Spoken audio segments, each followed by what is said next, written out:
కురుక్షేత్ర యుద్ధం రహస్యం శ్రీకృష్ణుని పాత్ర. కురుక్షేత్ర యుద్ధం ముగిసింది. దుర్యోధనుడు భంగమైన ఊరువులతో తన మృత్యువుకై ఎదురుచూస్తున్నాడు. పాండవులు దుర్శోధనుణ్ణి ఆ తటాకం వద్దే వదిలిపెట్టి తమ తమ రథాలపై తిరుగు ప్రయాణమయ్యారు. బలరాముడు అక్కడ జరిగిన అధర్మ గదాయుద్ధాన్ని ఖండిస్తూ అక్కడినుంచి వెళ్ళిపోయాడు.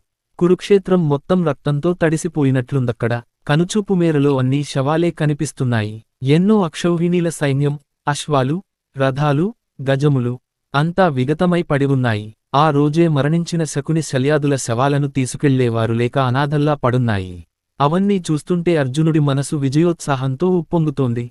అప్రయత్నంగా తన మీసాలమీద చెయ్యివేసి, బావా చూసావా కౌరవులు ఎలా నశించారో అని అన్నాడు. శ్రీకృష్ణుడు చిన్నగా నవ్వాడు. అర్జునుడు తన గాండివాన్ని ఒక్కసారి తడుముకున్నాడు.